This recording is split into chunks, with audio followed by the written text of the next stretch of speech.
Hello everyone.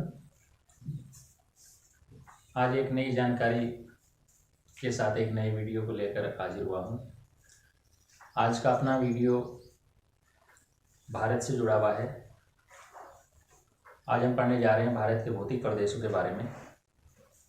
भौतिक प्रदेश यानी किसी भी स्थान के धरातल के बाहरी स्वरूप से लिया जाता है। धरातल का बाहरी स्वरूप भूगर्भिक संचलन, भूगर्भिक संरचना और जलवायु विषमता का परिणाम होता है। धरातलीय स्वरूप के आधार पर हम कई चीज़ों का अनुमान लगा सकते हैं। क्योंकि पृथ्वी की आंतरिक संरचना हम नहीं देख पाते हैं, इसलिए बाहरी स्वरूप के आधार पर ही हम पृथ्वी की आंतरिक संरचना का अनुमान लगा सकते हैं। इसके अलावा धरातल का स्वरूप मानवीय क्रियाओं को प्रभावित करता है और हम जानते हैं कि अधिकांश जीके का निर्धारण मानवीय क्रियाओं से ही होता है। मेरा कहने का अभिप्राय है कि धरातल के स्वरूप के आधार पर हम कई चीज़ों का अनुमान लगा सकते हैं और जीके को याद करने में इससे आसानी हो जाती है। मैंने मेरे जीवन में, चाहे वो पढ़ाई का जीवन हो या फिर अभी पढ़ाने का है, मैंने ये चीज़ अनुभव की है कि यदि हम किसी भी स्थान या देश या प्रदेश के भौतिक स्वरूप को अच्छे से पहचान लेते हैं तो निश्चित तौर पर उस स्थान या प्रदेश का जीके याद करने में बहुत आसानी हो जाती है। तो आप इस वीडियो को ध्यान से देखेंगे, सुनेंगे और समझने का प्रयास करेंगे। सबसे पहले जब भी आप तैयारी करने बैठें, भारत का रेखा चित्र बना लें। जैसा भी बने आप रेखा चित्र अवश्य बनाएं।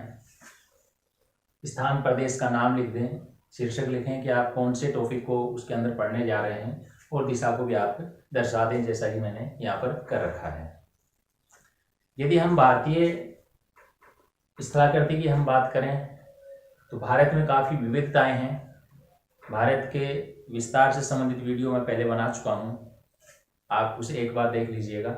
आपको ये चीज़ समझ आ जाएगी कि भारत कितना विस्तृत है।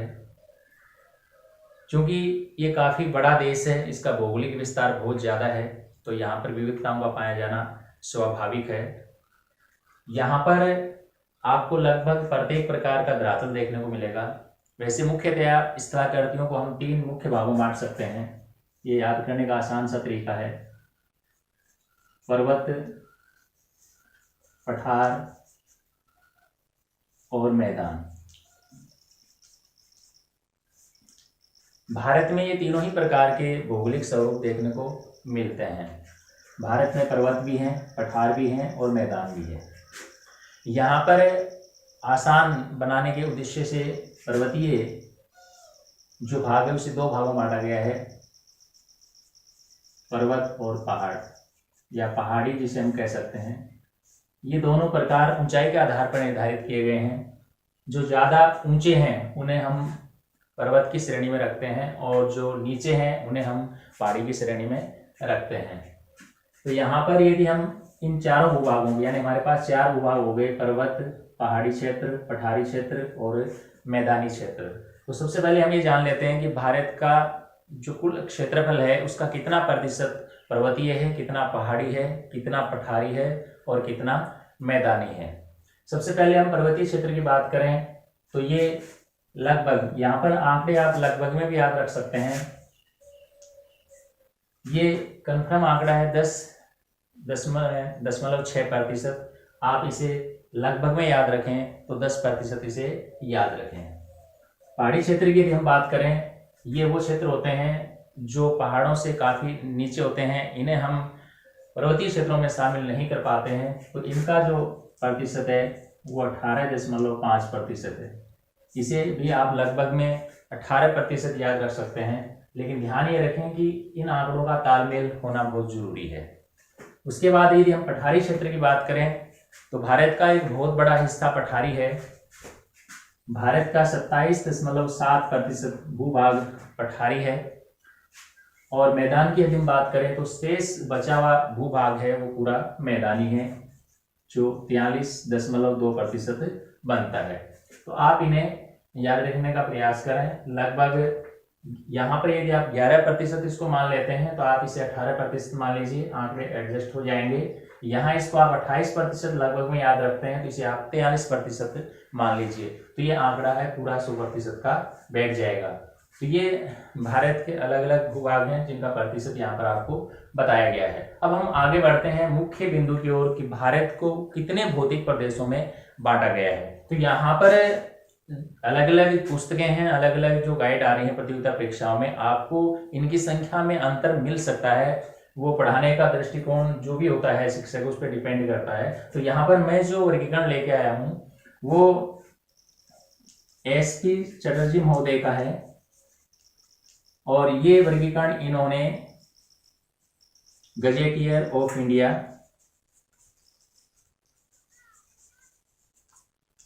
में 1964 का जो गजेटियर ऑफ इंडिया था उसमें इन्होंने वर्गीकरण दिया था, और इस वर्गीकरण में इन्होंने भारत को 4 मुख्य भागों में बांटा है। वो 4 मुख्य भाग कौन कौन से हैं, पहले हम उन्हें जान लेते हैं।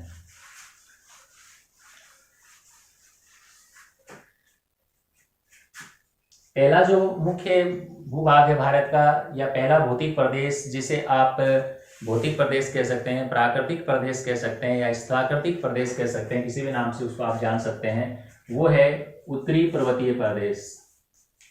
उत्तरी पर्वतीय प्रदेश, क्योंकि इस पर्वतीय प्रदेश का नाम है, यानी इस पर्वत का नाम हिमालय है, तो आप इसे हिमालय पर्वतीय प्रदेश भी कह सकते हैं। दूसरा जो भूभाग है वो है उत्तर का विशाल मैदान। उत्तर का विशाल मैदान, क्योंकि मैदानों की रचना नदियां करती हैं, और इस विशाल मैदान की रचना भी कई नदियों ने मिलकर की है, तो नदियों के नाम के आधार पर इसका उपनाम भी रख सकते हैं। इस नदी के इस भूभाग के निर्माण में, इसकी रचना में सिंधु, ब्रह्मपुत्र और गंगा, इन 3 नदियों का विशेष योगदान रहा है, इसलिए इस मैदान को सिंधु, ब्रह्मपुत्र, गंगा का मैदान भी कहा जाता है। क्योंकि फिलहाल भारत के बंटवारे की वजह से सिंधु नदी का जो एरिया था, जो मैदानी क्षेत्र था, वो पाकिस्तान में जा चुका है, और फिलहाल हमारे पास यहाँ पर ब्रह्मपुत्र और गंगा नदी का मैदान है, तो इसे सिंधु, ब्रह्मपुत्र, गंगा का मैदान भी कहते हैं। तीसरा जो भौतिक प्रदेश है वो है दक्षिणी प्रायद्वीपीय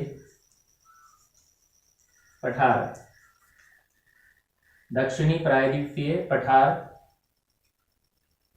इसे हम सीधा दक्षिणी पठारी प्रदेश भी कह सकते हैं और दक्षिणी प्रायद्वीपीय पठार भी कह सकते हैं।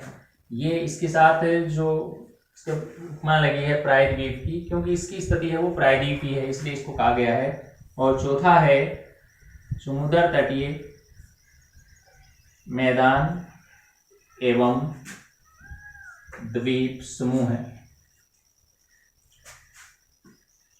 समझाने की दृष्टि से और तथ्य को आसान बनाने की दृष्टि से इन 4 की बजाय आपको विभिन्न पुस्तकों में 6 भौतिक प्रदेश भी मिलेंगे, और वो 6 कैसे हो जाते हैं वो भी मैं आपको बता देता हूँ। कि वहां पर आप देख पाएंगे कि ये जो उत्तर का विशाल मैदान है, इसी का एक हिस्सा है थार का मरुस्थल, तो उसे अलग भौतिक प्रदेश के रूप में पढ़ा जाता है, तो फिर एक संख्या बढ़ जाती है। इसी प्रकार यहाँ पर ये जो द्वीप समूह है, इसे एक अलग भौतिक प्रदेश के रूप में पढ़ा जाता है, तो एक बिंदु यहाँ बढ़ जाता है, तो ये टोटल 6 हो जाते हैं। ये 4 मुख्य भौतिक प्रदेश हैं। इसकी आगे की विस्तृत जानकारी लेने से पहले हम इन 4 भौतिक प्रदेशों को यहाँ सामने हम भारत के रेखा मानचित्र में प्रदर्शित करते हैं। इससे आपको इजीली समझ में आ पाएगा कि भारत का कौन सा हिस्सा कैसा है। मैं आपको पहले भी बता चुका हूँ कि यदि आपको भारत के नक्शे में राज्यों की लोकेशन याद नहीं है कि कौन सा राज्य कहाँ है, तो आप 2-3 बार अभ्यास करके इस चीज को जरूर सीख लें, क्योंकि फिर उससे आपको अलग से कुछ याद नहीं करना पड़ेगा। जैसे अभी हम पढ़ रहे हैं उत्तरी पर्वतीय प्रदेश, तो उत्तरी पर्वतीय प्रदेश इस भूभाग में जहां भी होगा वहां पर कौन कौन से राज्य बसे हुए हैं, कौन कौन से राज्य हैं, तो फिर आपको अलग से रटना नहीं पड़ेगा। इसलिए मेरी यह सलाह है कि आप भारत के नक्शे को भरना सीख लें। यहाँ पर उत्तरी पर्वतीय प्रदेश, जैसा कि यहाँ पर ये जो शब्द दिया है उत्तरी, ये इसकी दिशा को इंगित करता है कि भारत में कौन से भाग में स्थित है। तो उत्तर में है तो हिमालय पर्वत है, उसकी स्थिति है वो इस प्रकार से है।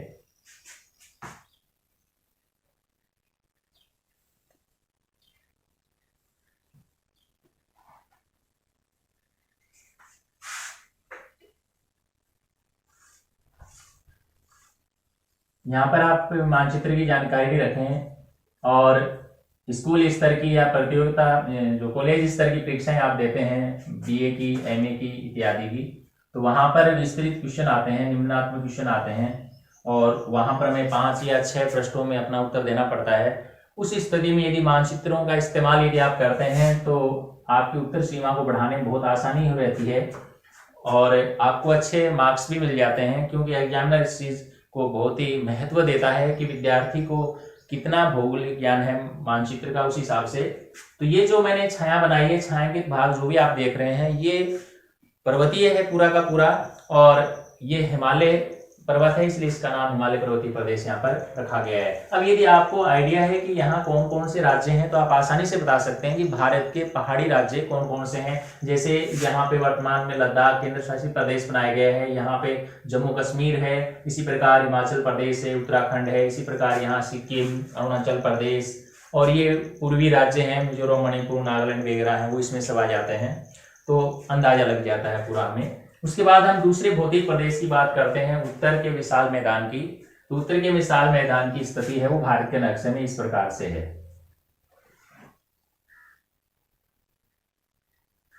इसे भी मैं एक विशेष छाया से दर्शाना पसंद करूंगा, जो मैं अक्सर दर्शाता हूं।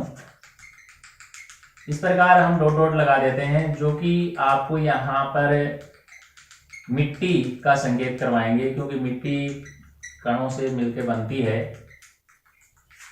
इस प्रकार हम एक विशेष छाया इसमें बनाएंगे। इसकी पहचान के लिए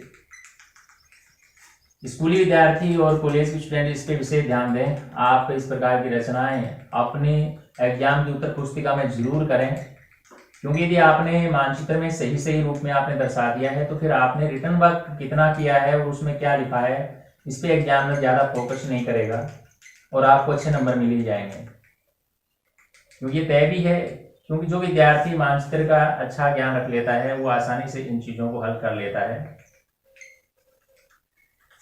ये जो छाया आप देख पा रहे हैं डॉट डॉट में, ये उत्तर का विशाल मैदान है जो हिमालय से उतरने वाली नदियों द्वारा बनाया गया है। अब हम तीसरे भौतिक प्रदेश की बात करते हैं, वो है दक्षिणी प्रायद्वीपीय पठार। जैसा कि नाम से पता चलता है भारत का दक्षिणी हिस्सा है। तो इसकी जो शुरुआत है वो यहां से इस प्रकार होती है और ये जो बीच का भूभाग है ये, जिसमें मैं पूरी स्याही भर रहा हूं। यदि आप व्हाइट पेपर पे काम करते हैं तो वहां ब्लू पेन या ब्लैकिंग पेन से आप इसे पूरा ब्लैक या ब्लू कर देते हैं। इसका भी एक लॉजिक है कि इसको हम पूरा क्यों करते हैं, ये भी मैं आपको बताऊं। जैसे कि आप जानते हैं कि दक्षिण का जो प्रायद्वीपीय पठार है ये काली मिट्टी से बना है और जैसे कि मैं बता रहा था कि हम चूंकि आंतरिक संरचना को प्रत्यक्ष नहीं देख पाते हैं, तो हम बाहरी स्वरूप के आधार पर अनुमान लगाते हैं कि अंदर से वो धरातल कैसा होगा। तो यहाँ पर काली मिट्टी पाई जाती है, तो ये अनुमान लगाया जाता है कि प्राचीन काल में यहाँ पर ज्वालामुखी फूटे होंगे और उनसे जो मैग्मा निकला वो बाहर लावा के रूप में ठंडा होकर जमा और उसके जमने से आग्नेय सेलें बनी और फिर उनके अपरदन क्षरण से जाकर के अवसादी सेलों के रूप में काली मिट्टी बनी। तो आप इसे आप देख सकते हैं। तो इससे एक लॉजिक बन जाता है कि हम इसको पूरा ब्लू या ब्लैक करते हैं, इसका मतलब यहाँ पे काली मिट्टी का एक प्रदेश है। ये तीसरा भौतिक प्रदेश है। अब हम चौथे भौतिक प्रदेश की बात करते हैं, तटीय मैदान और द्वीप समूह है। तो ये जो बाहर पट्टी दिखाई दे रही खाली में, इसमें कोई विशेष छाया नहीं बनाऊंगा क्योंकि एक ही भौतिक प्रदेश दर्शाना बचा है। तो ये जो बचा है ये समुद्र तटीय मैदान है और इसके साथ में जिसे हम ऐड कर रहे हैं वो है द्वीप समूह है। तो आप जानते हैं कि ये इधर अरब सागर का हिस्सा है, तो यहाँ पर कौन से द्वीप है, यानी द्वीप समूह का नाम क्या रखा गया है, वो है लक्षद्वीप है। इसी प्रकार बंगाल की खाड़ी में भी भारत के ही विभिन्न हिस्से हैं, अंडमान निकोबार द्वीप समूह है, जो अंडमान और निकोबार के रूप में दो ग्रुप में है।